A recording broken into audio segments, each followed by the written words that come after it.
G'day, it is the coach here, and I am a slave to you, but more importantly, that's a nice Britney Spears reference there. I'm going to talk Slaves to Darkness. It is a first look at really how you're all operating in 3rd edition. And, you know, I've got Wargamer Online's Luke, who is not only like a super interesting character, but also someone who is very knowledgeable. Obviously, I've referred to Wargamer Online, a great channel that I've been following for a long time. I know you all discuss some great stuff with like JP and the crew, but I know you're also a long-time Slaves player, and it's actually really good timing that we've set this discussion up, because White Dwarf has given you blessings, and that is a whole bunch of new rules. And we'll talk about the White Dwarf rules. We'll talk about Slaves. We'll look at Luke's list. But really, this is just a first look at how you're thinking about 3rd edition. And this will evolve with time and practice and tournaments and meta updates. But, you know, where are you at with such a big book? But before we get into like the meat and the potatoes of the show, do you want to have a say hello? And I guess this is your debut, so let people know who you are and why they want to subscribe to Wargamer Online. I'm Luke Morton, and I'm originally I'm known for playing lots of tournaments back in like fantasy days, and I did play like Warriors of Chaos, which is kind of what Slaves of Darkness is now back then, and Demons of Chaos. But yeah, we are part of a channel now called Wargamer Online, and we go through like meta breaker stuff. We're gonna run like a meta breakers rankings just to give people another way of getting into a different kind of masters, which we'll run next year, so they can take the weaker armies and just try and push that meta breaker stuff. And then we do battle reports, and I'll get us set up eventually. So there'll be like, we'll try and release more battle reports, do like a competitive one, and then Jack and Phil do their great battle reports. Are good to watch. So yeah. And I'm super jealous because you're all playing tournaments in the UK. I won't go into my lockdown sob story. It's week 12. I've just finished week 12 of lockdown. I am prison hard. I'm ready to get my break free of prison and reform back into normality. But Slaves is not one of the weak armies. I was looking at some of the tournament results, you know, really since 3rd edition, especially like the first month, like everyone's just trying to kind of work out what the hell's going on. But I looked at the last like month or 6 weeks of tournaments, and there's actually been really good and strong Slaves performance, and not necessarily all this one single list. Like when you hear Daughters of Cain, everyone knows that's either Marathi Bow Snakes or Marathi Gotrek Bow Snakes, you know, but Slaves is not that way. You've got more than just one build. So, you know, like let's start off. What got you into Slaves, and how are you feeling right now in 3E? So I've got to shout out one of my mates called Simon. Simon Weekly. He played the Demon Prince list with lots of Corn Demon Princes when we were going through COVID, and we played a lot of TTS. So I kind of picked up that list and made it my own, and then delved really deep into Slaves at that point. So I'm mainly known for Deakin in Age of Sigmar.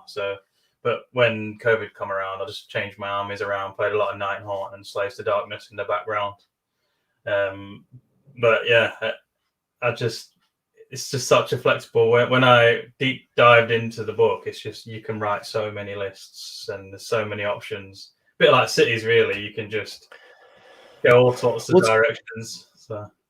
Which is both a strength and a curse, right? Like if I'm a new player, and I guess this is part of the conversation, is that if I'm a new player or someone who's picking up 3rd edition and going, right, I want to do well at a tournament. I might not want to go 5-0, but I definitely want to try to win more than I lose.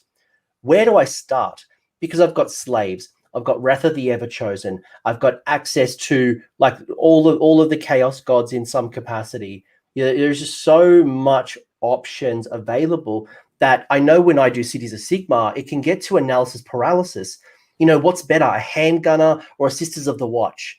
Is it handgunner or is it, you know, Iron Drakes? And you get caught up, and then the fundamentals of your list change. You go, right, well, I was building up this particular list, but now because I brought in Sisters of the Watch, I now need to bring in a Nomad Prince. And Slaves to Darkness is almost, you know, very similar, that you go down one path and you're like, right, now what this? And now I'm building other synergies. And then like you can go in this constant loop of trying to find the best outcome. And I know that's off-putting for some players. Obviously, top level players, they love it. But I want to get really from you, get your understanding of like, how do you build a slaves list? What is looking good right now? And what are some of those things that are fundamentally in your list? And a lot of people are talking about, the big bad Archaon, and we'll talk about this in a minute, but like, do I need to bring Archaon? Can I leave him at home? Like, how bad am I going to be if I don't take the big bad? But how have you found them in 3E? Let's just start right at the top. How have you found them in 3E? So this is just for general. This is not even for slaves. In general, when I pick an army up, I'll find a list that's been doing. It's just if you want to be competitive, I'll find a list that's been doing well, and then I'll use that and slowly adapt and add to fit how I play. So that's just how I would pick any book up. So that's how I would suggest anybody, if they want to play any kind of army, find and you want to be competitive, find a list that's doing well, play around with it, and then you might completely strip the whole list out, but it just gets you playing with that army and knowing all the synergies, what all the roles do, and just slowly keep adding in these different war scrolls and just seeing how it fits your play style. Because the great thing about Age of Sigmar 3 and Fantasy, it always was how you played. You kind of slowly adapted how you wanted to play the game, so your list eventually becomes your own. Even when people try to pick up a random list to go to a tournament that's been doing well, they probably won't do that very well with it if they're not played with it and made it their own. But with slaves, with Simon, he was using this Khorne despoilers list with loads of demon princes, and I thought, well, yeah, that looks really fun. So I picked it up and started using it, and then chopping and changing, and I just like the way that played. It lots of MSU, all these demon princes flying around. If you go like in the despoilers rules, demon princes can turn terrain off, so it's just very good against shooting. You can like block line of sight with that rule, and it just allows you to play the whole every mission. You're in it to win it with that kind of list. So you definitely don't need Archaon. I don't really rate Archaon. He's doing well. He's won a couple of tournaments, or he's won a lot with Tzeentch Archaon. But even the Tzeentch Archaonian slaves, he's an obvious choice because he just benefits the roles so well now in Age of Sigmar 3. Archaon, just for anyone who doesn't know yet, because I haven't played with the big bad, right? He is a super durable hero. He's going to gain access to heroic actions. He's going to get access to monstrous rampages, and the war scroll is so thick that there are so many amazing abilities. And from being able to heal, being able to bring in a bit of Tzeentch action, and being able to, there's so many combinations out there. But it's interesting that you've mentioned, and he is like 1,000 points, right? So if you're playing in a traditional 2,000 point game, he's essentially half of your list. So, and obviously he's going really well, right? So he's going really well. Well, let's acknowledge that. You mentioned earlier, though, that you don't take him, or you don't rate him. Not that you don't rate him, but I'm sure you've got other choices as opposed to his trash.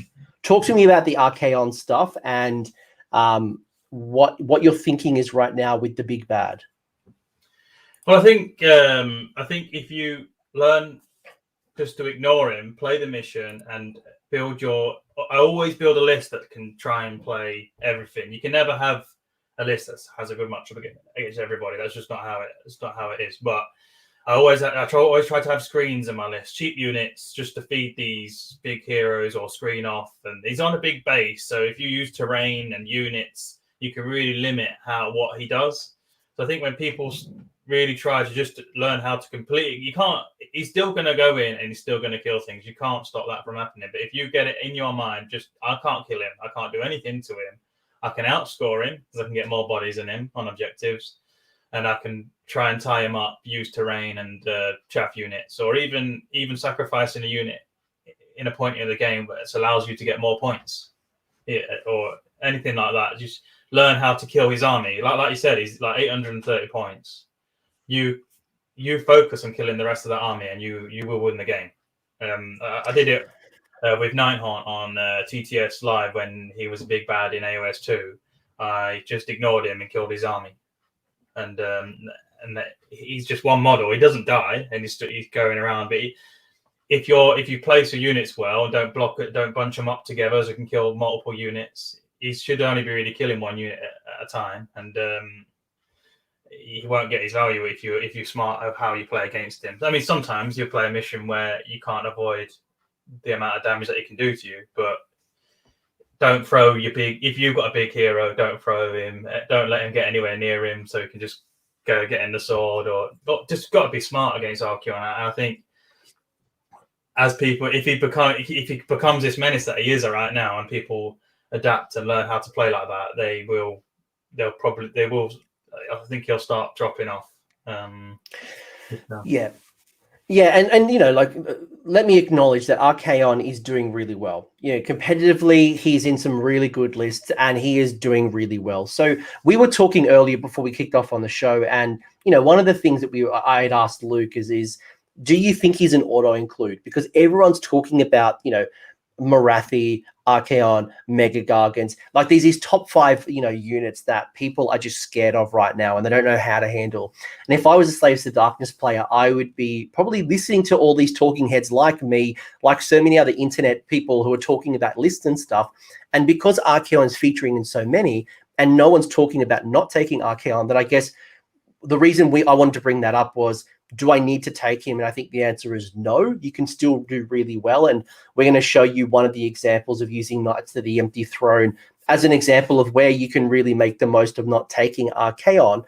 But at the same time, if you want to take him, absolutely, he's a powerhouse. He's going to, you know, Slayer of Kings and take off super bad heroes. They're just going to auto delete. You know, he's going to terrify. He's going to, you know, it's a distraction kind of effects where people are just going to focus everything to try to take it down, and then the rest of your army does their thing.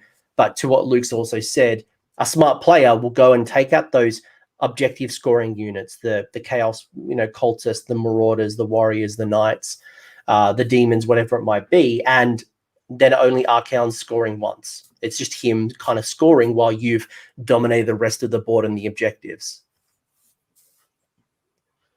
Yeah, definitely. He's you definitely have to practice and learn how to play against him. If we're speaking tournaments here, if you want to do well, I mean, he's obviously an obvious choice as well, because Mega Gargants are giving you that DPS check right now, where you have to, if you don't kill them fast enough, you're just going to lose. And then you got like, and you can't auto slay a Mega as well, so it's just D6 mortals. No, but him in the army does give you some kind of damage. Like with that, Dave Kerr had the spoilers list with him and Be'lakor in, but there's a blade in there that gives you your whole army reroll hits and wounds against like a hero or a monster. So that's really useful against those kind of lists, just to give you that damage that you might not have. Yeah, and definitely, you know, Shannon, maybe they've just joined us on the chat, but, you know, does it mean that you've just got to have Archaon and then build around Archaon, and that's Slaves to Darkness? And the answer is no. There are still really viable options available in the army. And as you've mentioned, you know, there's been Archaon and Be'lakor. We've seen Archaon and Kairos.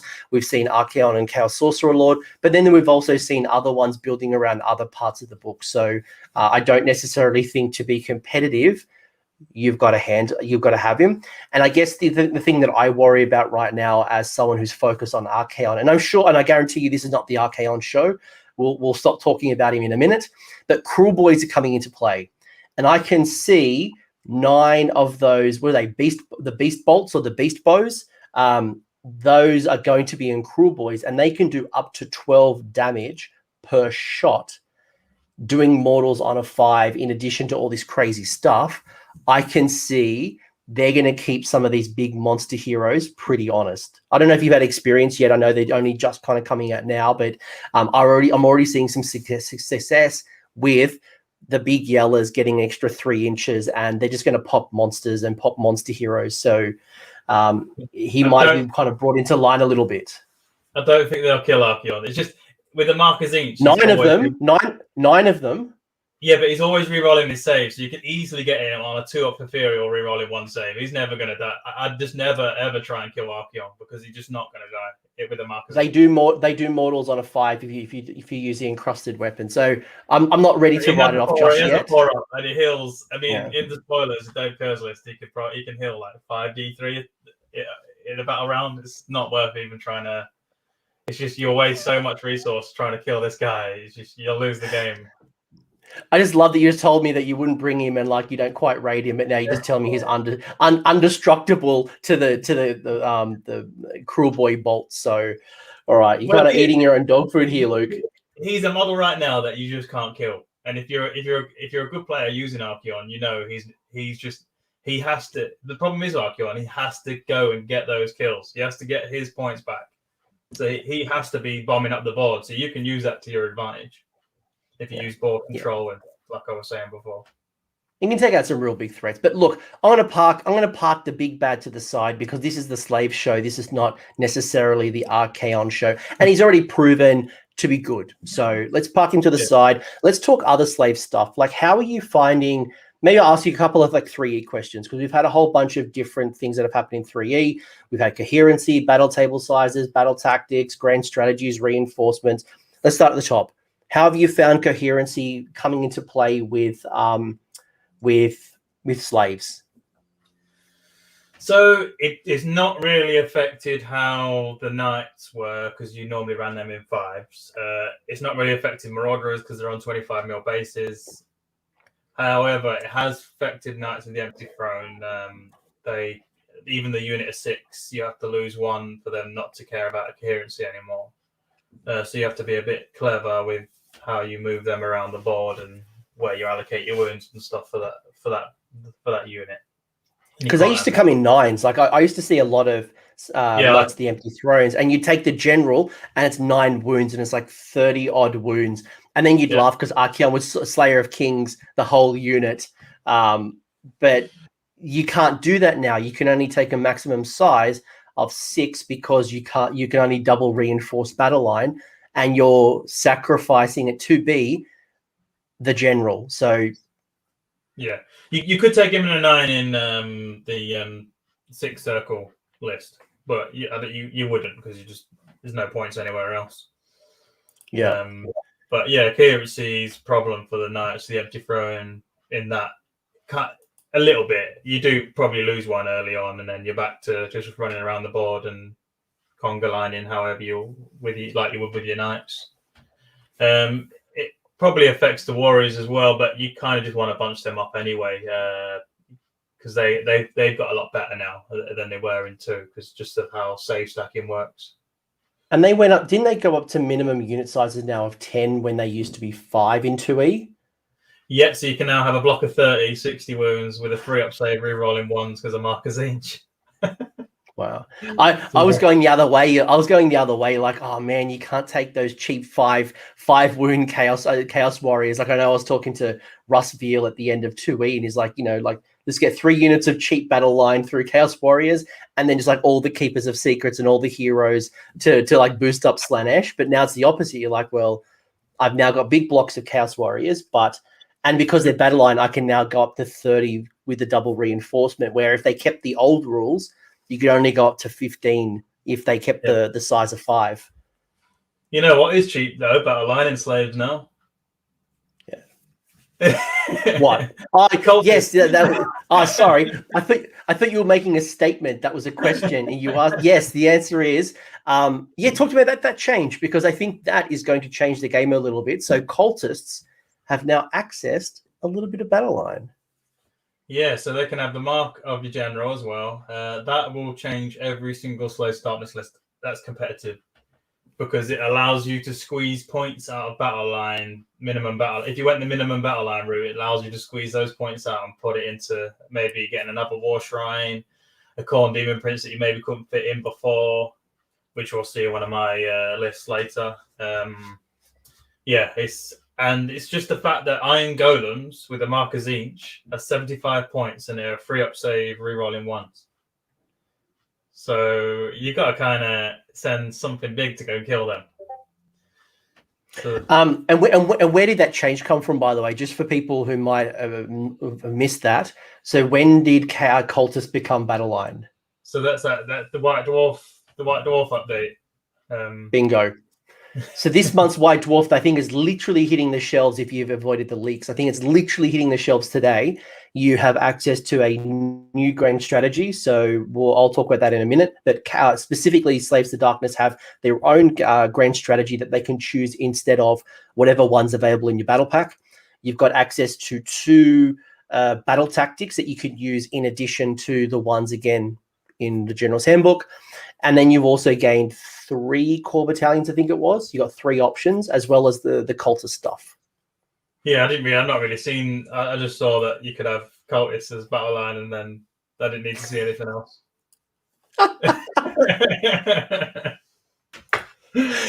Oh my gosh! Oh, hilarious! Has the table size changed the way that you're playing the game now? I know the one that I noticed really quickly was the aura of the Demon Prince, the Khorne Demon Prince.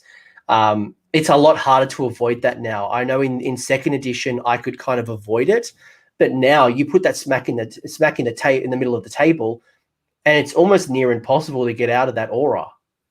Yeah, he just went up massively. Age of Sigmar 3, Gotrek is a problem for the mid-table kind of places, and he just shuts Gotrek down completely. So yeah, he's a massive winner for the Khorne Demon Prince, and in the spoilers you get your Mark aura as well, 18 inches, so you can get your general's benefit pretty much anywhere on the board as well. And it's buffed the War Shrines as well, because they had a holy with an 18. They have a holy with an 18-inch prayer, so it kind of helps with that as well. Now the board's smaller. Before you really had to measure to make sure you were still ready for the next turn to do your 3+ prayer on the War Shrine. That's another. Well, you've also got access to you got new prayers. You've got curse. You've got heal. You've got there's a whole bunch of extra things you've kind of added to into your list. Yeah, the heal prayer, if you go in big guys, is amazing on the War Shrine if you need to heal someone up quickly. Yeah, he's a big winner. He's a totem as well, so he can issue commands from 18 inches like a general.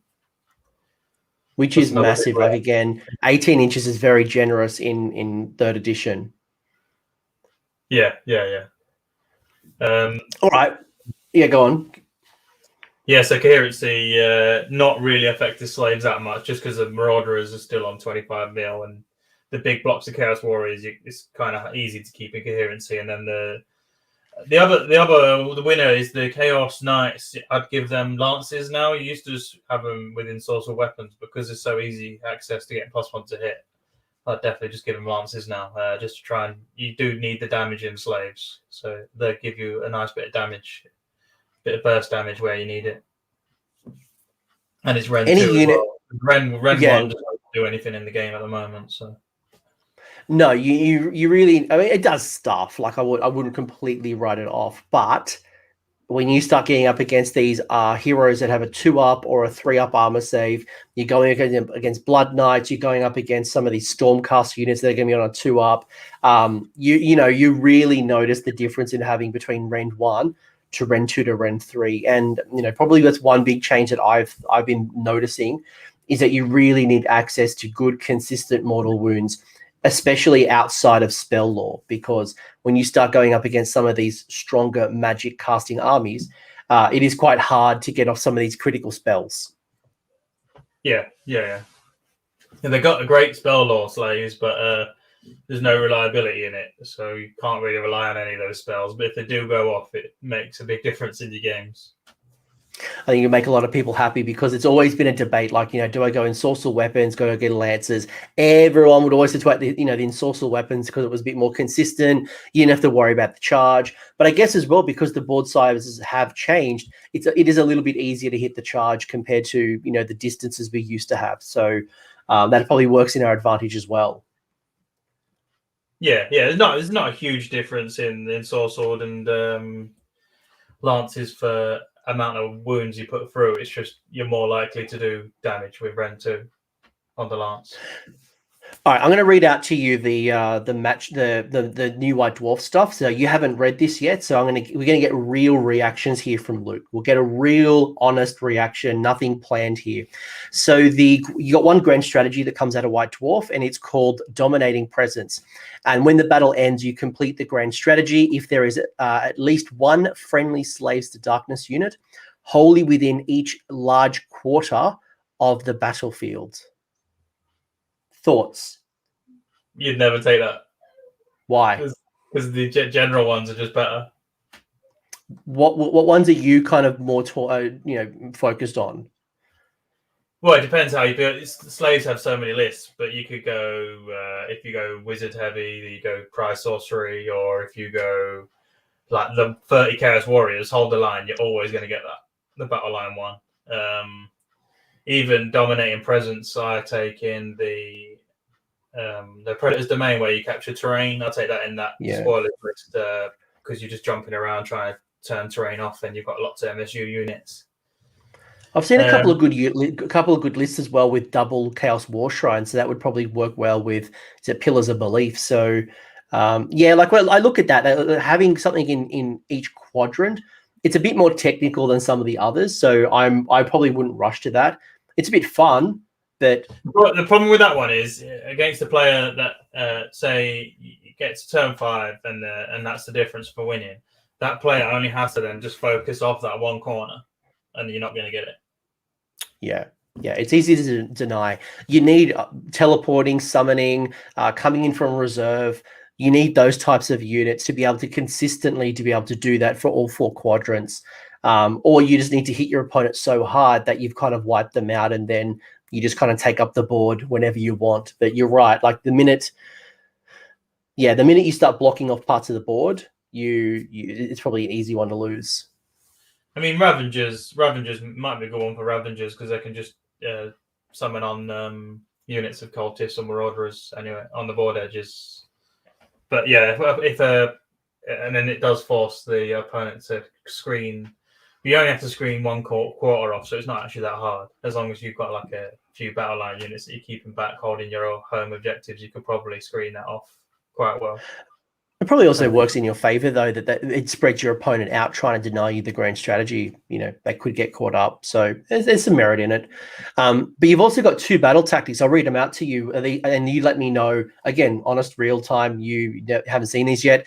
Are these ones that you would add into your rotation? So the first one is Enthrall to Chaos. So you pick one objective on the battlefield that is within 12 inches of any enemy units. You complete the battle tactic if there are no enemy units within 12 of that objective at the end of this turn. Yeah, that's good. Why? Yeah, because you can just go in and take the objective. It's like that one where you take the objective back off. Although you don't get a benefit for doing it with a monster. No, there's no bonus. There's no bonuses this one on with monsters. So if you're going to do that, you probably do the one that gives you a bonus with a monster if you do have a monster. But it's like a late you can game. do 2 of them. Yeah. It's a late game or mid game kind of battle tactic. You do find sometimes, when you're playing the battle tactic game, depending on who your opponent is, you start running out of really good options. So I see this one as like, would I sacrifice the one I'm currently doing? No. But does this allow me to do 2 of the very similar version? Absolutely. So I definitely see use with that one, Enthrall to Chaos. The other one is Lust for Power. So you pick one friendly Slaves to Darkness hero that has the Eyes of the Gods keyword. You complete the battle tactic if you roll on the Eyes of the God table for that hero during this turn. It's nice. The thing about these is nice to have. I mean, that's very, very situational, but say there's a 5-wound hero that's in your sights and you've got the Eye of God keyword and you've got a little smashy hero that's got that keyword, then that's a nice one to get. Or on a few wounds left and you're going to kill the monster with that hero, you just roll on the Eye of the Gods at that point.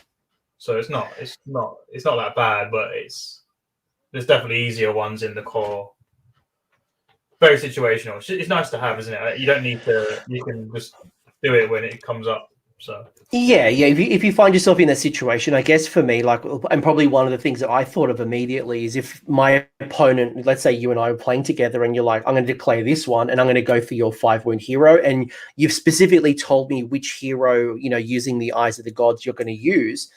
That's a redeploy. I go, cool, you're coming for me. I'm going to redeploy, and or even redeploy behind a screen if I potentially. So all of a sudden, that then I could deny you that battle tactic, depending again what I'm playing and who I've got and things like that. But it is a bit situational. So I wouldn't immediately use it, but if it comes up and you happen to find yourself with a bit of a killy hero, and you're going to fight something that you think you can take down this particular turn, might be worth adding. Yeah. Well, you can just pick from them, can't you? You don't need to add them to your list or anything. So your grand strategy. The grand strategy you obviously declare before you submit your tournament list, but your battle tactic is just choosing at the start of your hero phase. So you've got your General's Handbook ones or your core book ones, depending on which battle pack you're playing, and then you got an extra 2, so you've got 2 more to choose from. You're not sacrificing anything.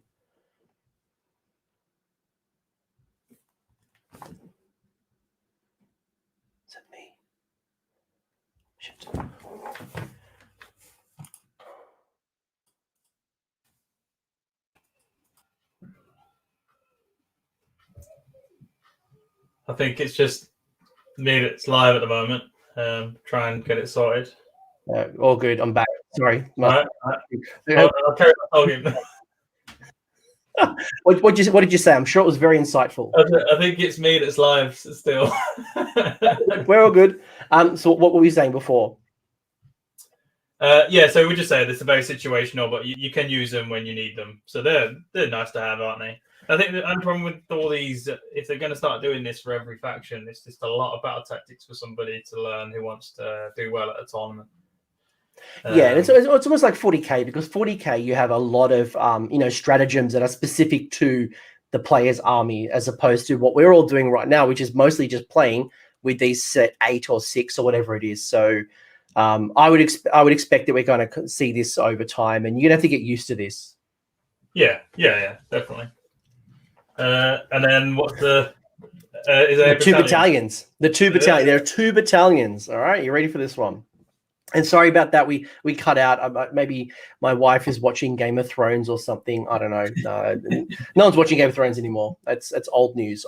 It's all about the Stormcast if you're a Mother of Dragon right now. But there are 2 battalions. The first one is the Chaos Warband, and you can either choose to be Unified or you can choose to be Slayer. I think we both know what we would choose. But anyway, it is a Slaves to Darkness leader. And then it is 4 Slaves to Darkness units that are not a leader, Behemoth or Varanguard, and an optional 4 plus a Behemoth. So you could one drop if you were only going to have 1 hero. Yeah, or it gives you the if you want to use the battle regiment with that one or 2 of them ones, go 2 drops and have lots of units. Because having a battle regiment's limited to 5, and that's giving you 8, isn't it? It's giving you up to 8. So it'd be 1 hero plus 4 up to 8, then an optional Behemoth. So probably you're obviously not a Behemoth leader, just a Behemoth. So great for a Chaos War Shrine.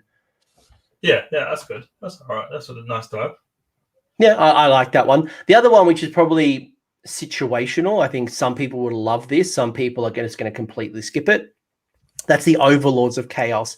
So you get 3 Varanguard units as mandatory, and then 3 additional Varanguard, which are optional. So you can be either Unified or you can take Expert. So that's the all-out attack or all-out defense for free once per game. So,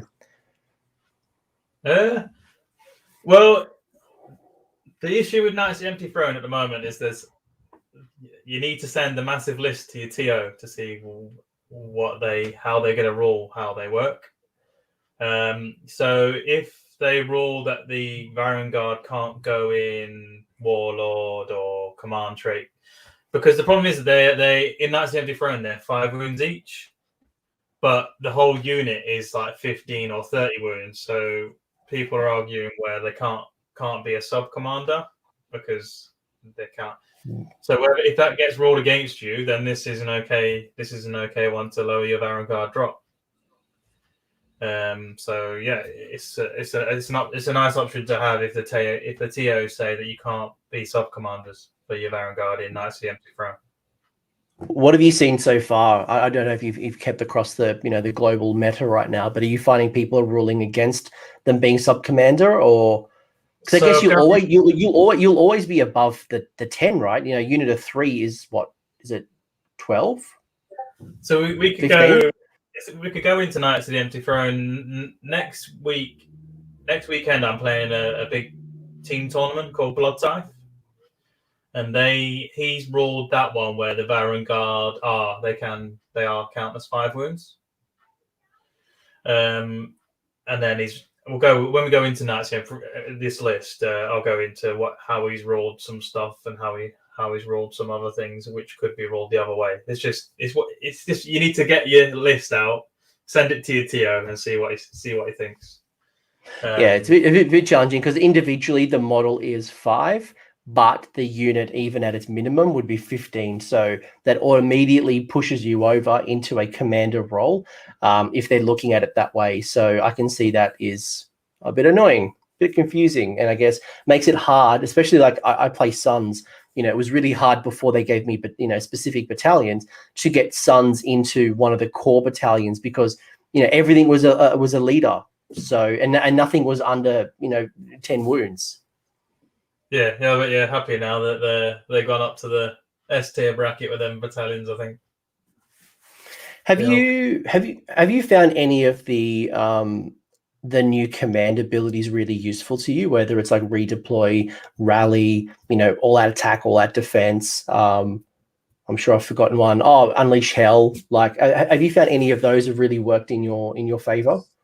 Markers each and all out defense is amazing. Redeploy and Khorne Demon Prince is probably the best ability in the game. So why? Yeah, why? I'm not going to let you go on that one. Why? Because I faced it and I hate it. As an opponent, I hate it, but it's such a good tactic and it's just super annoying. But, so if you roll a 3+ on your redeploy, you can't charge. Because because the Khorne Demon Prince halves everybody's charge, so you've got to end more than 3 away. So if you roll a 3, you go another 3 back. It then makes it an impossible charge because it's 12.1 or whatever. It's too far to charge.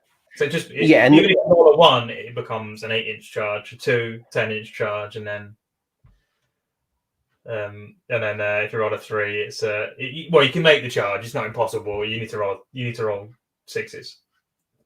Yeah, and where this really comes into play is one of the other big bads is Gotrek, and a lot of people are taking Gotrek just purely to handle Archaon. Like they're like, right, I'm going to take Gotrek, I'm going to run him up the board, but he's slow, like 4-inch move traditionally, at the run roll, etc., etc. But if you start throwing down the Khorne Demon Prince with that aura, all of a sudden you're keeping him out of the game longer. You're making him spend a command point to run. You're probably going to, force maybe a reroll for the charge. And then once someone's reroll for the charge once, they can't spend that command point again on another unit to reroll the charge. So like the movement shenanigans you can do with that Khorne Demon Prince alone is very, very good. Yeah, with Gotrek, you literally get a 10.1 stick and measure that for Gotrek. He's never charging you unless he gets a double turn, and then you still got the safety of redeploy. So, Khorne Demon Prince is definitely amazing. And in the spoilers, you can control that. So you can control it so well because you can block line of sight for spells and shooting, so you can't even kill these guys from range. Maybe one other question before we get into your list, and you've referred to the Chaos Gods a few times now. From a mark point of view, if I'm going to mark my units, whether it's Khorne, Zanj, blah blah blah blah, do you think there are any particular markings that are really good right now? Ones that you kind of might leave at home? Like, where are you leaning towards right now with your Chaos marks? So Marker Tzeentch and Marker Khorne are the two standouts now. Your Marker Khorne gives you reroll once to hit, which you don't have access to anymore because the command ability's changed. And it gives you +1 to wound if you're in the aura of the general, which just makes your damage output increase quite a lot. And then Marker Tzeentch gives you a 5-up spell ignore and a reroll once to your save. So in this save stacking world, that's an obvious choice to be really tanky. You're seeing a lot of Marker Tzeentch lists just because of how people are doing scoring at the moment with win, loss, draw. It's quite easy to peek out the wins with Marker Tzeentch with Khorne. If it goes more towards the 20-0 system like in fantasy days, and Marker Khorne might become more of a thing because you need to go in and really try and do the damage and smash key pieces off and get them big scores.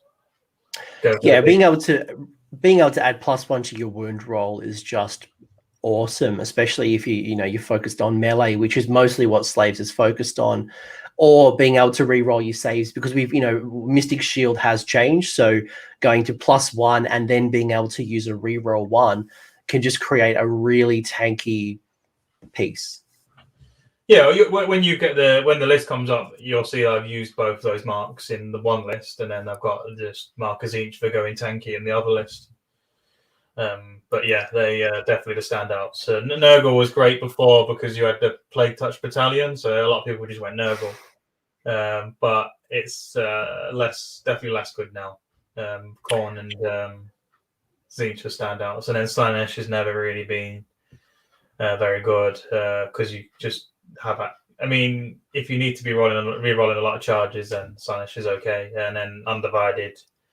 You get that anyway from the War Shrine getting a 6-up ward, and it doesn't stack. So yeah, I feel like the Chaos Undivided, at least from the battle shop point of view, is a bit unnecessary.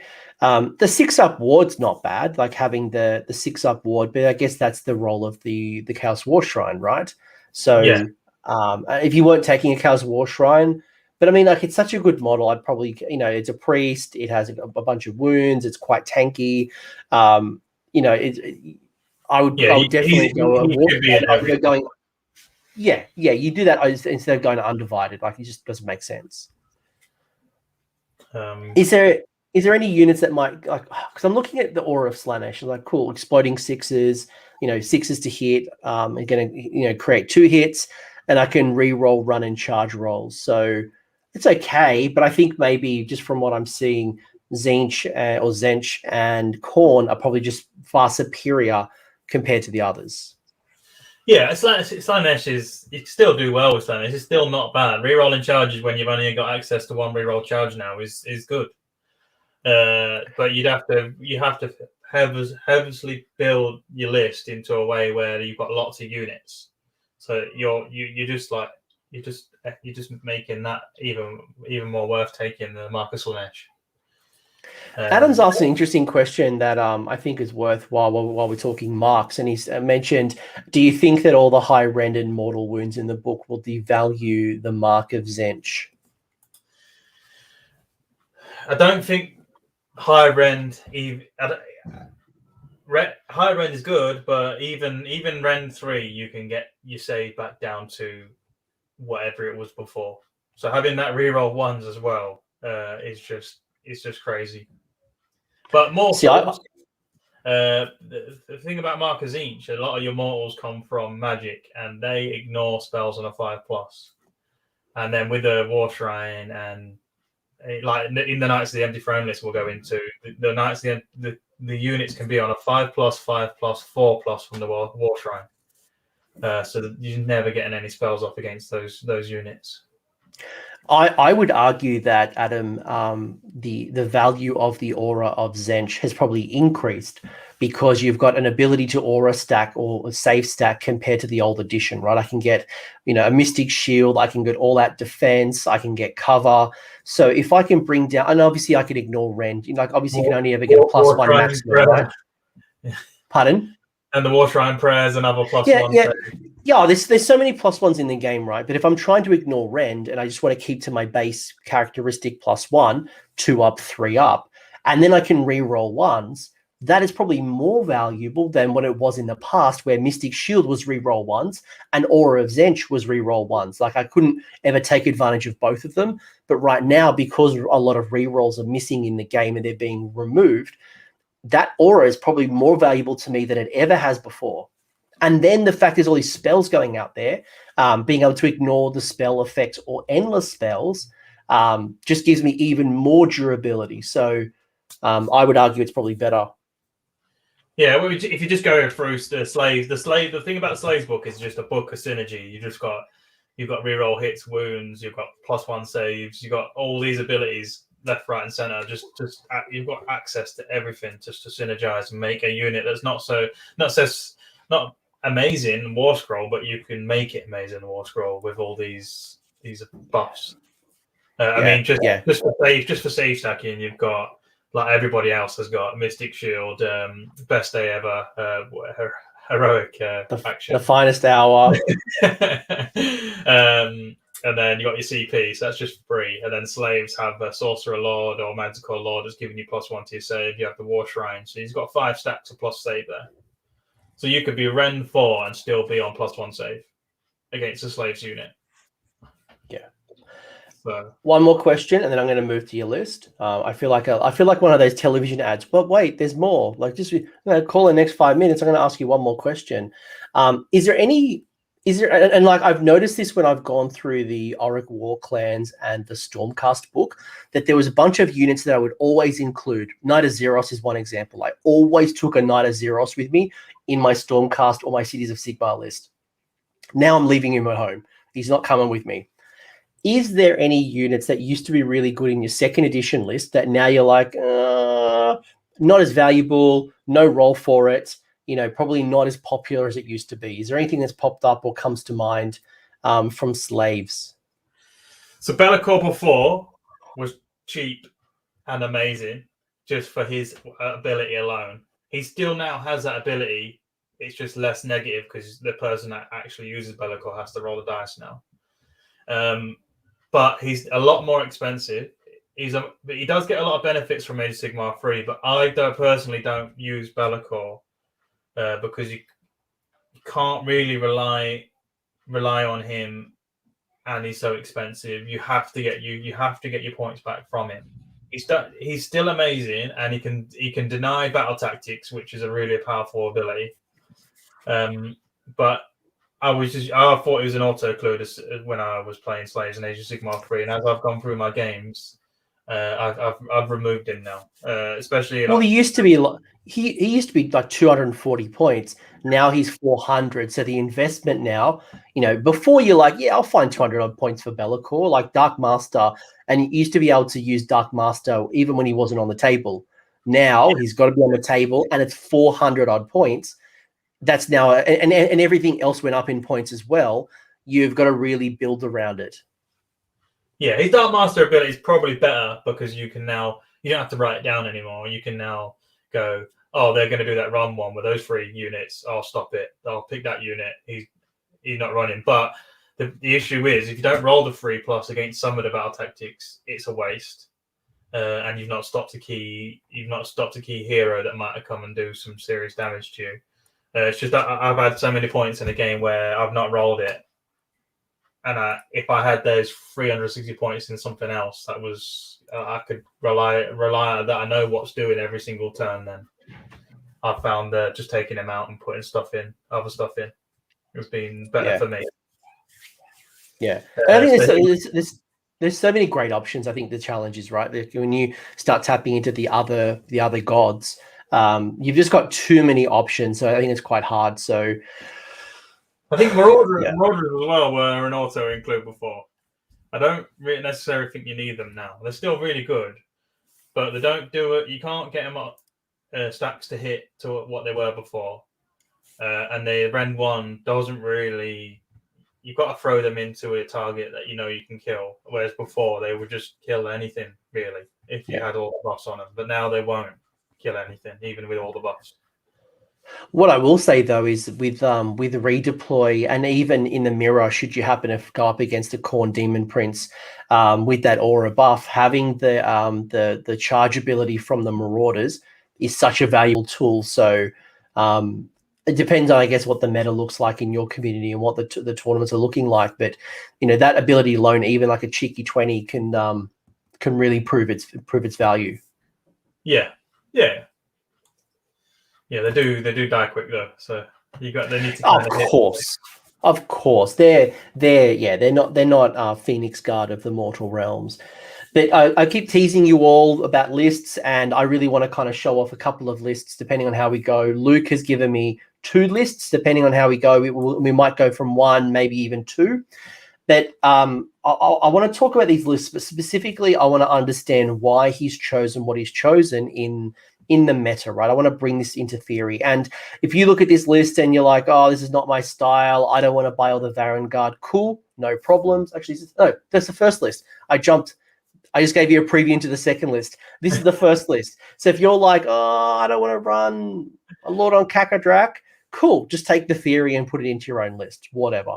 But you've gone spoilers, you've gone Predator's Domain, you got yourself a Demon Prince, you've got 2 Demon Princes actually, one having, you can read it all, there's a lot of stuff there going on. You got the Sword, you've got the Paragon of Ruin, you've got the Doombringer Blade, you've got the Mark of Khorne, you've also got another one with the Mark of Khorne, Lord on Kakadrak, which is marked Zench with the Armor of Tortured Souls, Amulet of Destiny on that Sorcerer Lord on Manticore with the Mark of Zinch with the Whisper of Chaos. You've also got Be'lakor, the Dark Master, with the Mask of Darkness. You got a Bloodsecrator. That's an interesting ally choice. I'm sure we're going to find more about why you've gone in and dipped into a Bloodsecrator. You've also got 5 Chaos Knights into the Hunters of the Heartland, both marked Khorne. Iron Golems, marked Khorne. Chaos War Shrine, marked Khorne.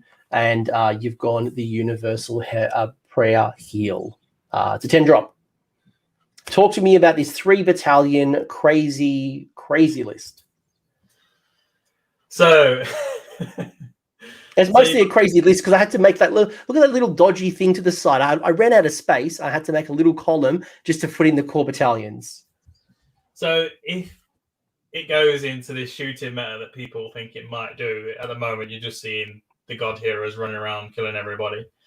But this is so good at shooting. The board's smaller, terrain is everywhere.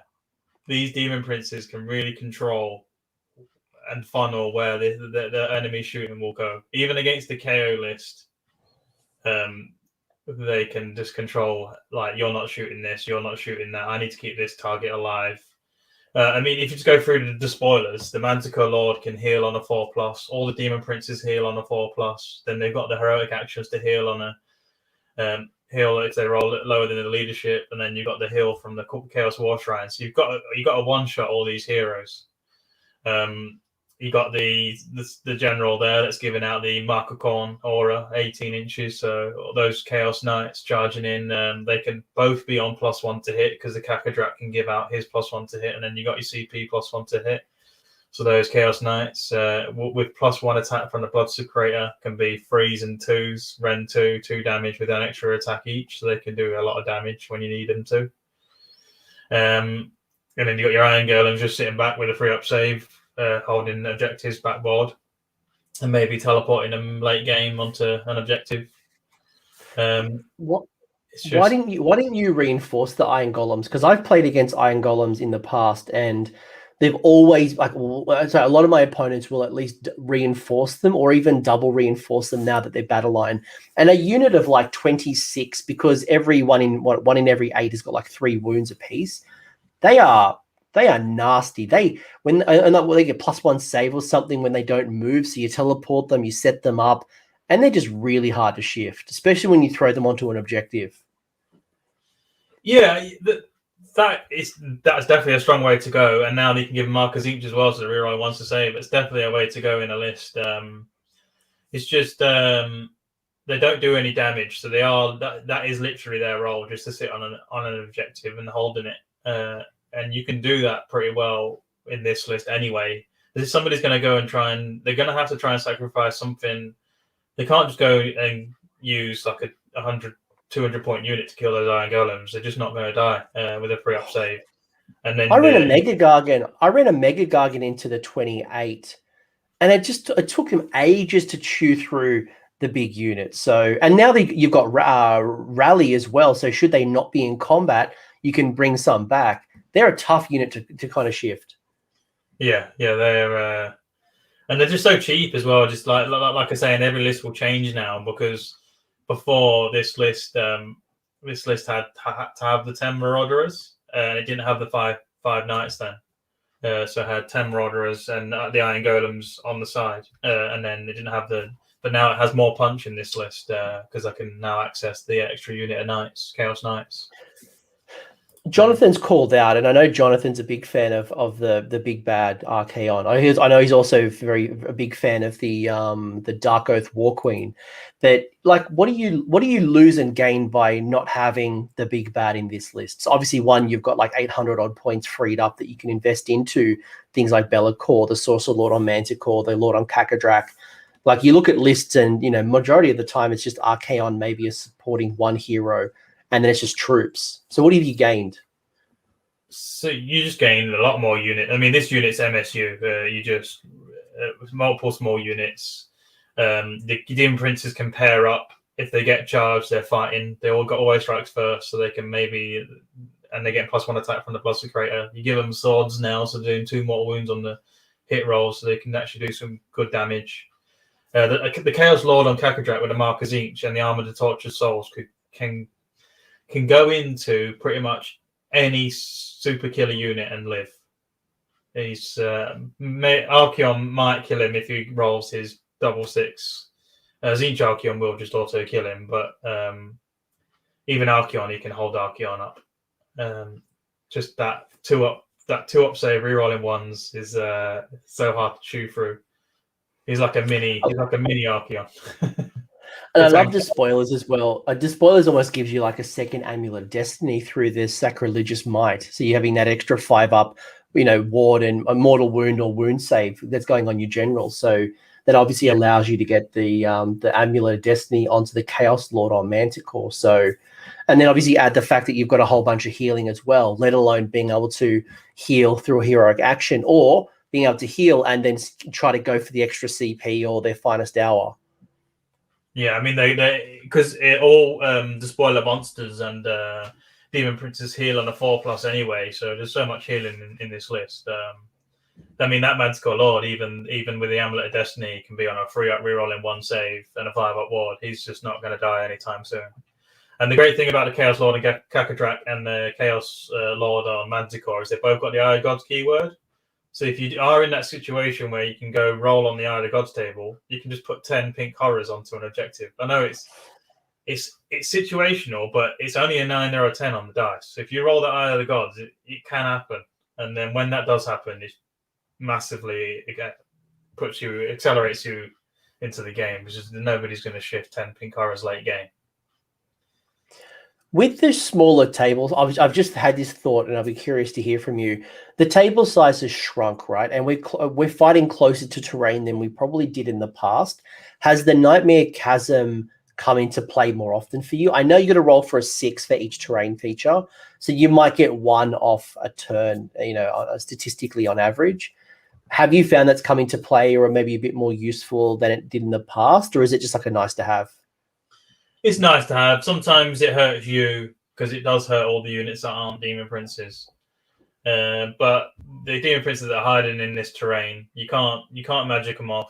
That needs line of sight, and this list does struggle against Sentinels because they just don't need line of sight. So you can't ignore that.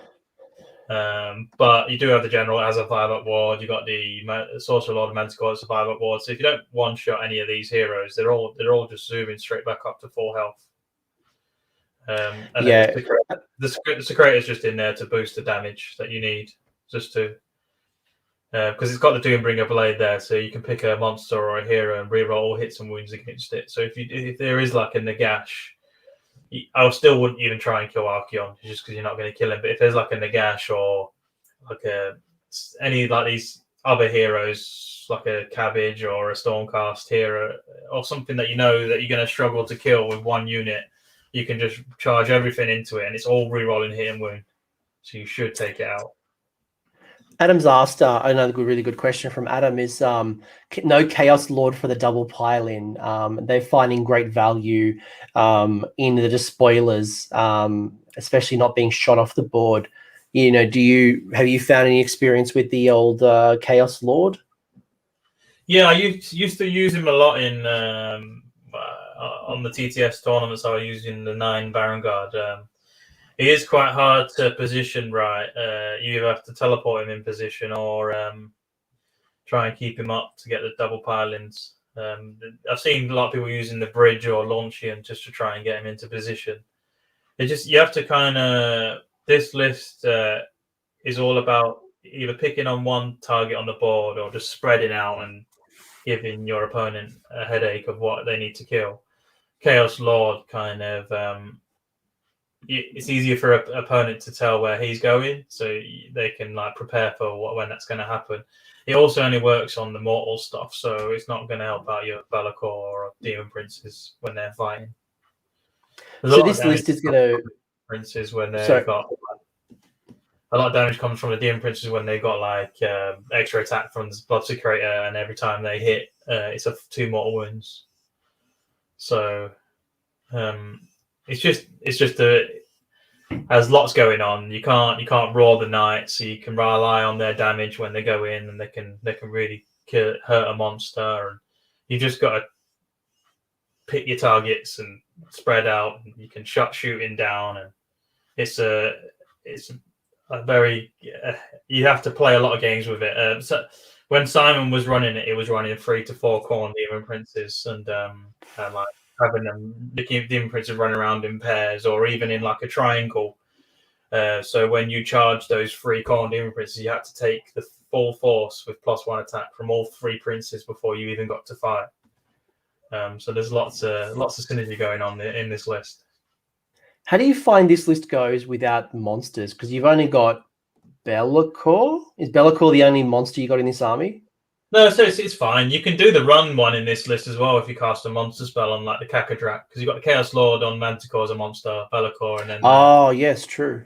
So yeah, you got enough monsters to be getting on with in this list. And I think that's probably where I've kind of landed right now in my list thinking, depending on what army I'm running. But I'm not building lists to have 3 monsters. I'm finding if I have 2 monsters, then cast Metamorphosis to get the 3rd when I need it. Because you only really need it once per game, because you always give up a victory point when a monster dies. So if I can just use Metamorphosis, get it off once, get the run, and then I can go back to just having 2, and that's usually enough for my lists. Yeah, it's great. I mean, this one you can teleport the Manticore Lord onto their side and then fly Be'lakor up and get that one where you get into the enemy territory. So it plays the battle tactics really well, this list as well. And then you've got obviously Be'lakor there for a little bit of reliability and denying battle tactics or helping you against these big bad superheroes, Nagashis and Archaons. Redeploy would deny the Iron Golems getting their +1 save, right? Because they've moved. Or is it counting as a normal move? It might do. I'm not sure. I'd have to get the word in for. I'm going to assume that it doesn't. It's all good. It's all good. I'm going to assume that it counts as a move. And someone smarter than me in the chat at a later stage can tell me otherwise. But it doesn't seem that, it seems a bit janky to get +1 save even though you moved, even though you shouldn't be moving. But yeah, although it might, the Iron Golem, does it say movement phase? Yeah, good question. I think, you probably look at the language, but probably while quick Luke looks at that, I think, for me, the other call out that I really like, and you mentioned it a little bit earlier, I think we're kind of looking into a meta right now. It's starting to settle, and you're starting to see that, hero monsters are really dominating, and the best way to respond to hero monsters is in this shooting meta, especially shooting with mortals. You mentioned Sentinels as an example. I think Cruel Boys, especially those bolt boys, are going to really cause some headaches. I know, Luke was a bit dismissive against Archaon, but I still think that, these blocks of 9 and then the battle line 3s, the counter to this hero monster meta is going to be a lot of shooting. So being able to turn off line of sight other than sentinels for each terrain feature, as long as you're within 1 inch of the terrain feature, I think that pitch black rule will become very, very powerful and useful in the meta that we kind of looks like we're moving into. Yeah, it's and yes, Saki. So when you kill a monster in the battle round, you give away, or the opponent who kills the monster gets 1 victory point. Now, if I killed all 3 of Luke's monsters in the one single combat phase, I only score 1. But if I kill one in turn 1, turn 2, turn 3, then I'm giving then Luke's losing, or he doesn't lose it, but I gain a +1 for each monster I'm killing, in each of the phases. So it's probably one of the arguments why you might not want to take a really cheap monster like a Cockatrice, like a Ogreoid Thermitage, like the Mind Stealer, the kitty cat, because when it dies, you give away 1 victory point. So have a think about that. Yeah, another thing in this list with the Armored of the Tortured Souls is he ignores a point of rend. So when you do the heroic action to get +1 save or throw a Mystic Shield on him, he's always on a 2-up reroll in 1s against pretty much any kind of rend. Yeah, interesting. So Adam's saying if it has not made a normal move, according to the language that Adam's picking out. So super interesting. So in that case, it's not count a redeploy. We have to look at the language, but if redeploy doesn't count as a normal move, then you're probably okay. Yeah, I don't think it is a normal move, but yeah, we'd have to get a word in. Cool. Yeah. Well, either way, if anyone's watching this future, they can look at the exact wording on the war scrolls and the core rules. But I think overall, I really like it. I could see an argument if I was going to change this list, and not that you have to, but I could definitely see an argument to reinforce or double reinforce the Iron Golems. I could see a use of, if you want to roll Archaon, cool. Drop a couple of those heroes. Don't go so heavy into the Demon Prince, or maybe it's just Archaon and the Demon Prince, and then the rest of the core. Season to taste. Get yourself in some other type of hero or monster or whatever. But it's a pretty solid list. Any other things you'd and obviously you want to add Marauders in there. But swap out 5 Chaos Knights from Marauders. Cool. Yeah, definitely. Yeah, it's the problem with the Marauders. They're 90 points, and you need them in the 20 really for them to do anything. And that's probably one call out as well. They're not coming in units of 20 now. They're coming in units of 10. So depending on how you're going with your reinforcement points, if you want to get them to 20, then you're spending 1 of your reinforcement points, and they can only ever go up to a maximum size of 30. So yeah, I've just found the Chaos Knights with the +1 attack and all the buffs on them, they definitely do more damage with them than the Marauders with the Marauder buff on. It also lets you put War Shrine, reroll Hits and Prayer, or use other prayers onto the Kakadrak or the Manticore Lord or the Chaos Knights. Yeah, there's a lot of healing, a lot of board control in this army. I really like it. The double Demon Prince, like one is hard enough to get off the board, let alone having 2, including one with a 5-up, ward save essentially. The Chaos Lord on Manticore is a bit of a sleeper unit. You kind of saw it early in 2E. Then it kind of dropped off, and I think it's starting to find its place back again into lists. I really like it. Yeah, it's just this list allows you to get that +5. If somebody's got some really, really high rend, you can just focus the plus save onto that one target and tank that guy for quite a long time. The other list that, by the way, before we move into the second list, is there anything you'd want to mention that we haven't already talked about with your spoilers list? No. I think we covered the list. There's so many things to go into, but you just have to play games with it and just see how you feel. If people want us to use a similar kind of list, I know Dave Kerr uses Archaon and Be'lakor in that end of the spoilers kind of way. So yeah, I can't remember what the Archaon and Kairos build is. I can't remember exactly which of the armies it's kind of slotting into, but yeah, there's a whole bunch of ways. And I think, like Cities of Sigmar, you pick one and then you look at the best ways to synergize that, and you kind of then just build out these pockets of pain. The other list you've got here is your Knights of the Empty Throne. So this is really building around Varanguard being the generals and turning them into heroes. You got yourself a unit of 6. You got a unit of 3. A unit of 3. The unit of 6 is your general with Inescapable Doom, with the Grasping Plate, with the Demon Forge Blades marked as Zinch. You then got yourself 3 and 3, both marked as Zinch with the Demon Forge Blades. Got yourself that Lord on Manticore, and you've got yourself a Demon Prince, Surprise of the Century. Question here: is there any other value to marking the Demon Prince to anything that's not Khorne?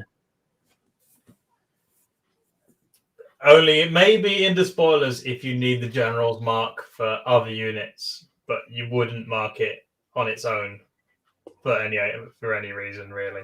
Yeah, you don't really see any other Demon Princes. Like you did see for a while Nurgle, but then that quickly changed. And Luke Watson, I don't know if that's your mate, but he's definitely calling you a cheddar list. So must be some good secret list tech here that Luke knows about, that Luke is going to talk us about. So Luke on Luke action.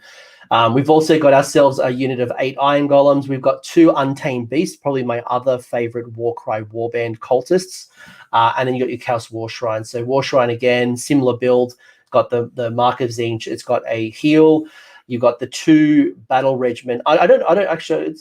The Untamed Beast is an interesting one, getting that pre-game move, and that's all wrapped up the 2K. So, and this is a 4-drop too. So unlike the last one, which was a 10-drop, this you're going to often have you have a really good chance to determine who goes first with this list. Yeah, it just allows you to go first against other MSU lists. I think a lot of low drop lists are 1 or 2, so majority of the time, especially now Mega Gargants, and now you're just going to see Taker drive 1 drop everywhere. But yeah, it just gives you that option against these MSU lists that you might need to have the choice against. I don't think you really care about having the choice most of the time, especially with the Untamed Beast having the pre-game move just to try and screen the board out a bit and help you capture them objectives early and stuff like that. So the Untamed Beast, for anyone who doesn't know, gets a free move before the battle starts. So being able to push, anyone who puts a unit into reserve, Stormcast, for example, if they take the Sign of the Storm build, it means that you're going to force them out a lot further. And if they do get close, you're pushing them out from your squishy heroes or some of those critical pieces. So the Untamed Beast is such a good choice in the army. So this list is either really, really powerful or okay, depending on this is where I'm saying the player. So when it's in Luke Morton's hands, okay. When it's with a skilled general, it's outstanding. No, it's just it depends how the TO rules like a lot. So the Knights of the Empty Throne ability now. The way that it's worded, it's always stayed the same, but it reduces a model counting on an objective to 0. So for like Mega Gargants and Stonehorn and monsters that count as 5, 10, or 30 or 20, it could either be ruled as, I think as worded, it should be ruled as they count as 0, so they just don't count for scoring on the objective because it says model. So at Blood Tithe, he has ruled it like that. So there's quite a lot of Empty Throne lists going. Sadly, I'm a traitor and I'm taking Seraphon and a lot of Salamanders. So to this team. So if I had that's interesting actually, because it counts as 30 models though, doesn't it? So when you have like a Mega Gargant, the language usually counts as 20 or it counts as 30. So wouldn't it then just be 19 or 29? No, because the way that it's worded is the model doesn't count for scoring on the objective, regardless if the model counts as 10, 20, 30, 40. That model doesn't count for scoring, so then it doesn't matter if it counts as 30 or 20 or 10 or 5. Yeah, interesting. So you're almost like you're getting in potentially. I'll actually have to have a look at the wording of the rules, but that could be an interesting way because you're essentially getting in front of the Stonehorn counting as 10, the Mega Gargant counting as 20. Yeah, interesting. Yeah. I'll have a look at the word interaction between them all, but that could be super valuable to deny Suns. But I guess that's just stopping the Suns from scoring altogether. So So in this list, you're either 2 drops if the TO says they can't be sub commanders, so then the 3 Varanguard just go into the new battalion, or if they can be sub commanders, these units of 3.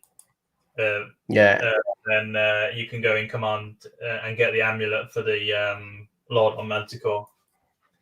Yeah, I probably agree with War Machine at this point. It sounds like you are a dodgy rules lawyer from the UK. So it sounds like you've got some shenanigans, and bring your gavel to the next tournament, to Blood Tie, whatever it is. Like, bring your gavel, your rules lawyer. Yeah, interesting. It obviously could count as 0, could count as, whatever it is, -1. So check your TO, check your TO. And then the other rule for the Varanguard is if you cast a monster spell on them. So the TO at Blood Type has said that they don't count as 5 each on the objective. They only count as 2 each. So the monster spell is kind of irrelevant at Blood Type. But the way that's worded, and I think that's quite obvious, is that each model is 5 because the whole unit's a monster.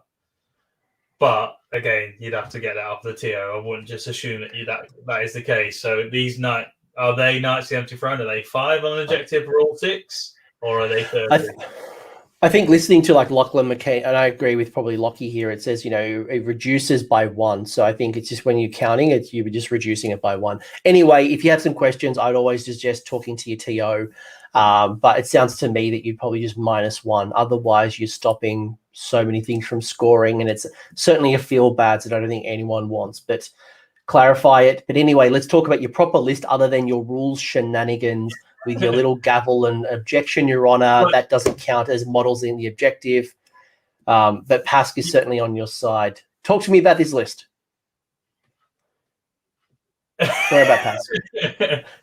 Talk to me about the list. So why have you gone the Untamed Beasts? Why have you gone so many Varanguard? Would you go into the new Varanguard build, the core battalion? Like, talk to me. So the list was good before. I tried to play for a bit of a laugh at TTS. It wasn't amazing. It was definitely a good list, and I used 9 Horn as well, and that was definitely a good list, but not known as being the powerful army. But now Knights of the Empty Throne has gone up another level, especially with AOS 3. They can now use all heroic actions. They're issuing all these new command abilities. They come back on a 5+ when the unit dies, and then it can move and do what it wants as normal on the next turn. It just has so much synergy now as it did before. So that unit of 6 you can't retreat from. It has 6-inch piling. So a redeploy and a 6-inch to piling, people have to really think about ending within 9 of these guys because they roll at 3. They're going into you in your own turn. Yeah. Redeploy does hurt them back, but I think you'd have to really think about moving and charging in your own turn if you can, or teleporting and charging, because if you run just to get within 3 and they roll a big 6, or if they roll a 4+, then you're not piling in. Well, you're 6-inch piling. Yeah, I was going to say, with the grasping plate, you've obviously gone in to get the 6-inch pile in as opposed to the 3. Although it's a weird wording one, right? It's not a traditional 6-inch pile in. It's just that when you get to pile in, you get an extra 3 inches. So it's not like Sisters of Slaughter. It is so you can't be outside of combat to then pile into combat. You are already within combat. It's just that you get to move 6. No, you can do 6-inch piling. Like everybody outside else. of combat. Yeah. So it's powerful.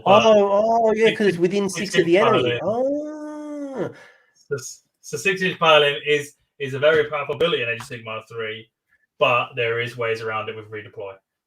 Why is it powerful? I'm just rereading the rule now as we're talking, and yes, I can see now it says if you're within 6 of the enemy. So I was just reading the last bit where it said you can move an extra 3 when it piles in. But why is 6-inch so important? Because you've got Khorne Bloodthirsters that can also pile in 6.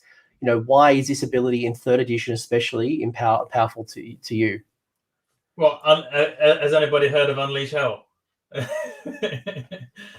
Just for that alone, just ignoring the stand and shoot is very strong.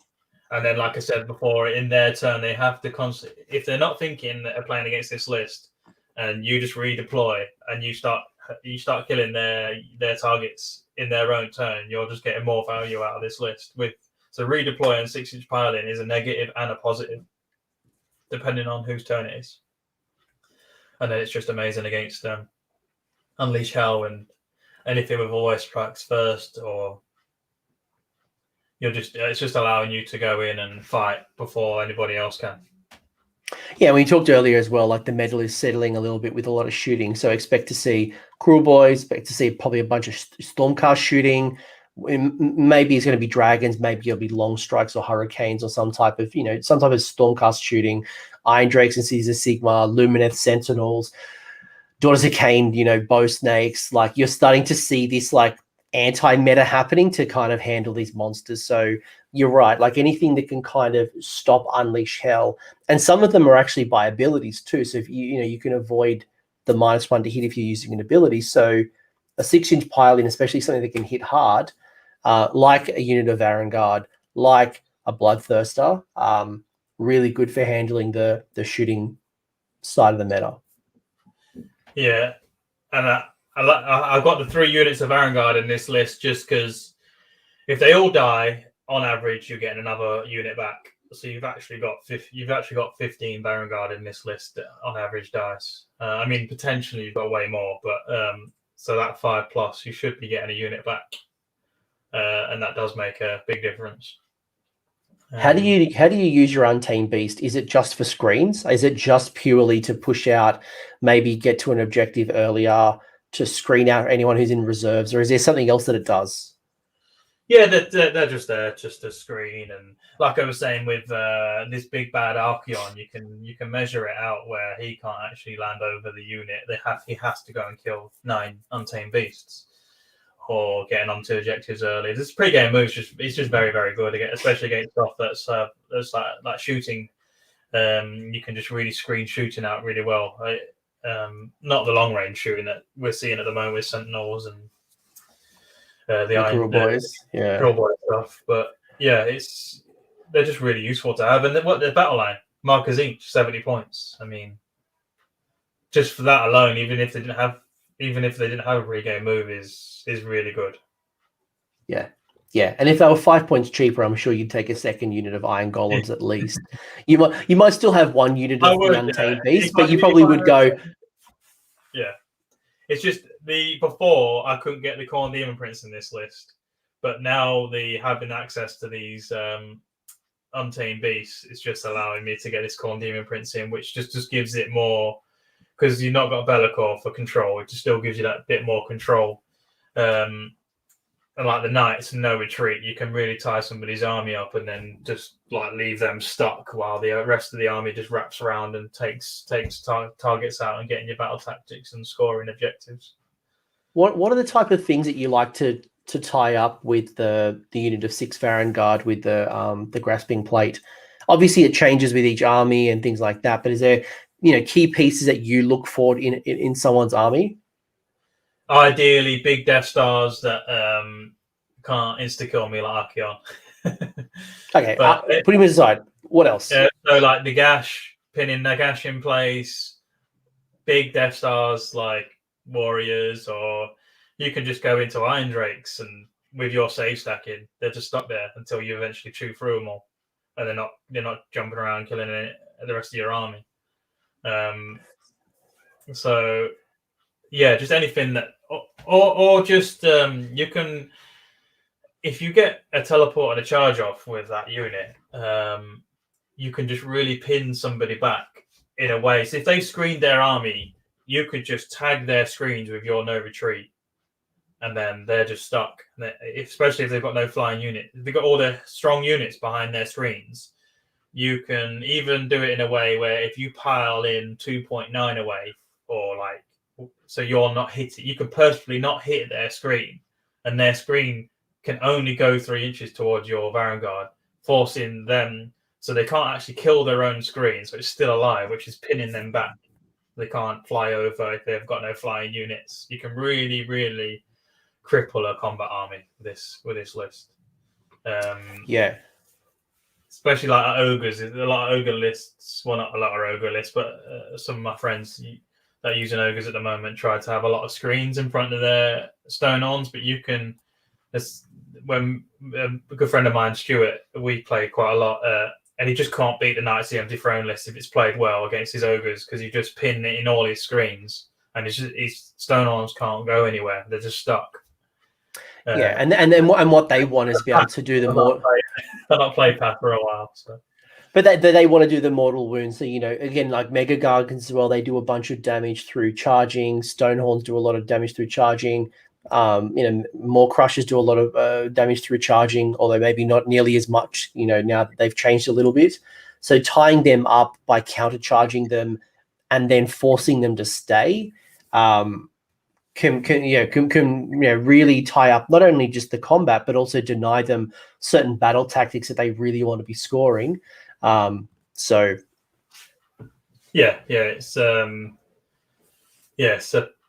it's the thing about slaves. It is a player's army. You've got to really play the army and know a lot of the opponent's rules and how you can play around. So you're basically synergizing your army up, buffing these buff pieces up, and pinning key targets.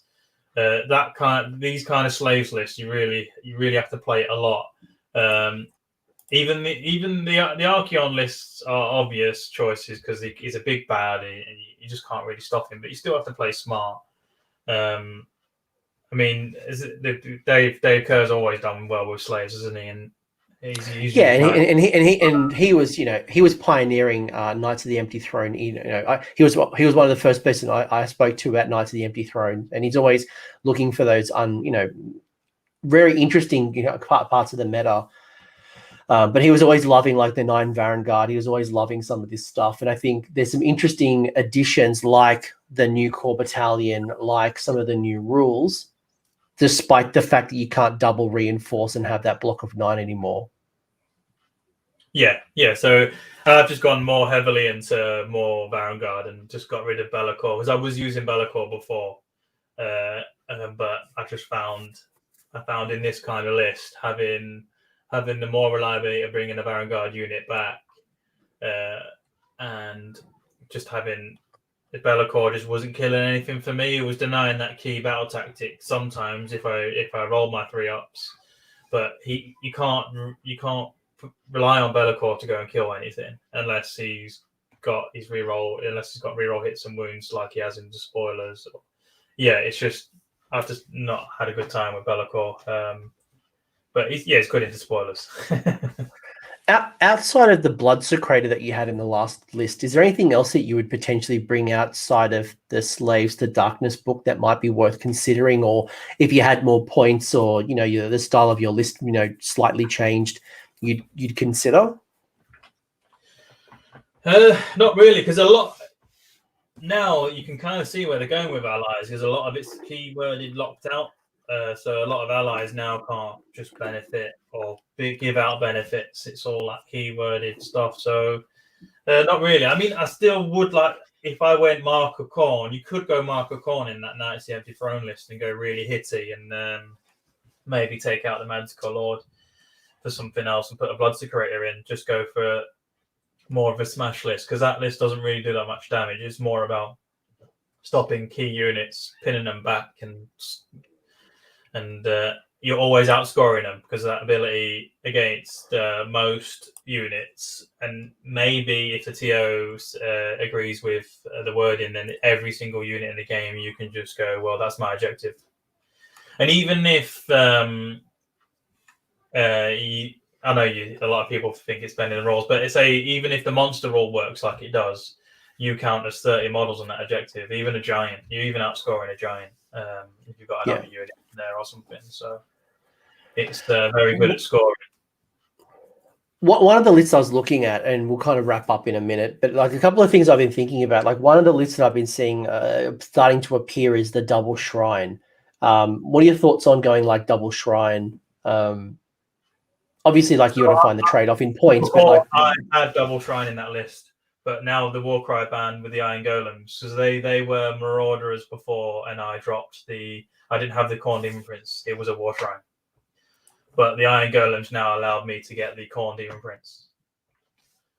So I think I've not really played it much with that version that I've sent to you. I had 2 War Shrines before just to give out more save stacking and more buffs, basically, and having that 6-up Ward Aura anywhere on the board, because I used double War Shrine in AOS 2 as well in the Knights of the Empty Throne list. They're very, very good. But I think having that control, because there are some units like Gotrek and that can just go and kill these Knights of the Empty Throne units really quick, and having that denial from the Khorne Demon Prince is maybe better. I might end up dropping him though and going back to double Shrine. The Demon Prince you'd consider dropping for a double in that type of list, because that list relies on the buffs so much, because you can't rely on the 3-up from the Shrine, but you can rely on it if you got 2 of them. I don't know. I feel like the Demon Prince right now, if I was building a slaves list, I feel like it'd be one of my first choices. Like I don't know. Like right now, just the abilities and what it offers to the table is far greater than the 200 odd points that I'm putting on the table. And the fact that it's not even a monster means that when it dies, should it die, I'm not really giving away a lot away. Yeah, he's great. I mean, and he probably does go in every slave's list, but that Knights of the Empty Throne list has so much control in the no retreat 6-inch piling unit. You already got that control anyway. It just gives you more control with a Demon Prince. So he's still amazing, but he's definitely not as auto-include as he is in other Slaves of Darkness lists that you might want to take. Yeah, fair. What are your thoughts on some of the other? Obviously, we've looked at the spoilers and we've looked at Knights of the Empty Throne. Do you have any opinion on some of the other, I don't know what you call them, like sub-allegiance, essentially, like things like the Ravengers, for example? Do you have any thoughts on the other subs? I used to really like Calibist, just because of their control that they had with magic and the endless spells. But endless spells are kind of, in my view, more of just a key endless spell now that buffs a certain way of play, whereas before you could really abuse the endless spells. So it's good now that you can't get that abuse out of them as much. So I don't really rate them anymore. And then Ravengers is a good way to go. It gives you that summoning that you don't necessarily have. But I've not really delved deep into Ravengers. But I know Fabian, who's part of the channel, he's been looking at Ravager lists. Idolators was amazing, but now I think they just get pushed out now the way that everybody can just have the cultists as battle line with a mark. Yeah, that was a big change with the not Wrath of the Everchosen, the Broken Realms Marathi. That kind of idolators. I know, like when I was talking to Agent Nagash, Mikey, he was really high on the idolators. I don't know what his opinion is now, but I guess now that the cultists aren't uniquely battle line to them, then there's probably not as much upside as maybe some of the other builds. And then you got the Sixth Circle. Well, not Sixth Circle. You got the Everchosen faction. That's very, very powerful. Yeah, and obviously Chaos Ascendant's now gone. Legion of the First Prince has changed. That kind of got merged with Ascendant, and there's still a few options in Wrath of the Everchosen, but I mean, with the Everchosen and knowing the turn is you can really it's a completely different way of playing, and it's very, very powerful if you do it right. Knowing that you're going to be on the double, you can just go in and kill a key target, and there's nothing that they can do about it. You've got to be careful. If you're not going to get a double, you've got to play in a way where it's not obvious, because you can. If you know you're not getting the double, you're like, oh, I'm gonna kind of go back a bit, and then the opponent knows, yeah, he's not got the double. So every time I played against that list, I can't remember I can't remember what sub-allegiance is that does it. But I tell you right now, every time someone's used that ability on me, is it the Eye of the Nines or whatever it is? I can't remember exactly I can't remember whatever the ability was, but because you roll a dice and basically you got to hide it, and on a 1, 2, or 3, the opponent goes, and then on a 4, 5, 6 you go, and you can't change it. It's not like I optionally can choose. It is decided, and every time that ability is used from me, I'm trying to find the rules where it comes from. I've always guessed, because the body language, or even just the way that you play, you can tell if someone's being offensive or defensive. So it's a great ability, but it takes some power to do it. Yeah, Dark Prophecy, that ability. Yeah, it's I mean, Laurie is a Team England captain for Six Nations. He's just won an event. Laurie Huggett. Yeah, with he's dead to me. He's Sylvaneth. He should not be playing. He shouldn't be playing. We don't talk about that. He's not Chaos. He's But that just shows that it does well. And then Mike Wilson went 4-1 with the Khorne version of Laurie's list. So yeah, it's definitely powerful. Host of the Ever Chosen. But yeah, so. Any final advice you'd give a Slaves player who's tuned in this long and heard 90 minutes of 24 karat gold from Luke? And by the way, you've kept alluding to it. If you've joined us late, Wargamer Online, Luke, you're on there literally 24/7. It seems like talking list. You got a great show with JP, Fabian, and the crew. Always got good analysis on the game. You're doing bat reps, so go check out Wargamer Online if you want to kind of hear more. But to bring us home, is there anything that you want to kind of finally any final advice, any things you'd consider, any things you've learned along the way about Slaves that maybe is not as evident or we haven't touched on just yet? Just general advice on every army, really, and how you should go is that if you want to be competitive and do well, you pick the army up and you just try every unit, and you make the list your own.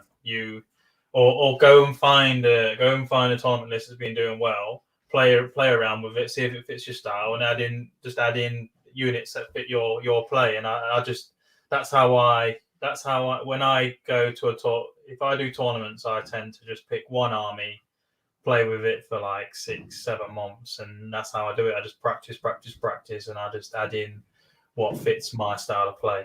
So with Slaves, I just ended up really liking the spoilers and Knights of the Empty Throne, and I'm just try to keep within those two areas and just really specialize in. Problem with like cities and Slaves is if you try and play the whole book and change your list every single tournament, it is very hard to do well. yeah, stick to it. I found my home in Tempest Die. Just stick to it, and then kind of play in space. Last question, and I'm gonna go eat a cookie for dessert. Almost a dinner. No, it's not a dinner cookie. And it true form, Jonathan asks literally every show that he watches, what do we think of a mercenary mega gargant? Specifically, the one that you get access to is a War Stomper. So you trade a command point in the first battle round to get a War Stomper mega gargant. I think a gargant in everybody's army is going to be good, just because gargants are good. So a gargant will lift up a weaker army, and it will still make a good army because they're just good. So regardless of if it's a War Stomper, Gatebreaker, or Bondo the Kraken, it would still fit in your army. You just have to build around that gargant. My thoughts for a Slaves player is don't waste your points. I think that when you're putting 500 points into a mega, I would at least want it to count as 20 on an objective. It only counts as 5. Yes, it gets heroic action. Yes, it gets Monstrous Rampage. But for me, 500 points is Be'lakor. 500 points moves me into Archaon level. It gets me other things that I think just gives you more value. And the War Stomper is the worst of the 3 megas. At me, I'm happy to be atted. For me, the Gatebreaker and the Kraken Eater are the best options out of the 3. The War Stomper, if we ever go into a Horde meta, great option. We're not there. Leave it at home. I've got 2. We're taking 2 War Stompers to Bloodtide and 2 Gatebreakers. Yeah, what in a Sun's army? Yeah. Yeah, different story. But if I was going to bring in a mercenary in your type of list, I would rather a Kraken or a Gatebreaker. The War Stomper just doesn't add much. No. The Kraken and the Gatebreakers are definitely the best mercenaries. Yeah, it's just like, I wouldn't do it. And if it counted as 20 different story, I'd love it. I would absolutely love it. If I could put an amulet on it, yeah, awesome. I'd put an amulet of destiny. I can't do either, so leave it at home. Put it in your son's army. Luke, bring us home. Who's this Luke fella? He hasn't been over so long. I think Chaos Spawn Gaming wants to see your face again. So good news is we're wrapping up the show. So Luke, you can go over and see your mate Chaos Spawn Gaming. Shout out to Wargamer Online. Give us the sales pitch, and then I'm going to go eat my cookie. Yeah. Cheers for listening to us today, and go check out Wargamer Online on YouTube. We've got a Patreon as well. It just keeps us going and helping release content and stuff. Go check us out. They've definitely got more to come. I'm gonna get a studio built on the side of the house and do some competitive battle reports. So check us out. A studio attached to your house. Yeah. Mate, don't talk about Patreon. Like, look at you big wig. Like, I was gonna go extend my house and go get another room for my battle reports. Katie's a makeup artist as well, but it's I just need to try. Me and Fabian to try and play quite a bit battle reports, as we're not really being on any at the moment. We're just really doing the meta breaker stuff. So, all right. Well, don't donate to Luke. Donate to my Patreon, and I will extend my house, and I will make battle reports. Jesus, is this the new thing? Like join my OnlyFans Fansly, and I'll give you like bearded battle tome reviews, so I can extend my house and we'll have studio. I'm not relying on that to do it. I'm just doing it. So, you guys do great content, so go check them out. Luke, you've been fantastic. Really insightful. Slave to Darkness is just one of those armies like Cities of Sigmar. There's just so much list construction. Lean into the different marks. Combine the marks like Luke has done. Have a bit of combination between Khorne and Tzeentch. Bring in Nurgle if you want to bring in Nurgle. Tap into some Slaanesh. Maybe there's something in Slaanesh that maybe we're not looking at. If there is something that you would want to talk about, if there's something that you like, I really love. Like, I know a few people have talked about the Chaos Lord, and I know they're very passionate, but there's a good reason that we should be reconsidering and adding a Chaos Lord on foot. Or if you're like, man, I love those big block of Chaos Warriors. I love whatever it is. Let me know. Let me know in the below, all that YouTube stuff. Tell me, because I legitimately would love to hear how you're thinking of slaves, especially as the meta starts to settle in 3E. Because it actually is starting to settle, and we're starting to see list construction and kind of themes now, where in the past it was like a Wild West. Gits were winning the tournament, or they 4-1 to tournament. You got Feck 4-1ing or 5-0ing, and like there's just so many different armies, but we're now starting to see the cream kind of rise to the top across the board. Yeah, we're not talking about the War Queen. Like, I love the model, but unfortunately, there's no points in my army for the Chaos War Queen. Yeah, I'll tell you when the War Queen goes in something called a bin. Like I'm going to end this before I start getting people angry at me. Luke, thanks for your time. Until next time. Cheers, guys. Shoot the heroes. Thanks for sticking around until the end. I hope you found that video interesting and you walked away with a few new ideas. If you did, I would appreciate it if you hit like on the video, as well as left me a comment. Let me know what your thoughts are in the comment section below. The conversation will continue over on Discord, so links down below in the episode description if you want to join the Discord and continue the Age of Sigmar conversation. I want to give a massive shout out as well to these absolute bloody legends, these champions who have continued to support me through Patreon or YouTube members. That is going directly into supporting the maintenance and the growth of this channel. So thank you very much, guys. Much appreciated. And until next time, roll more sixes.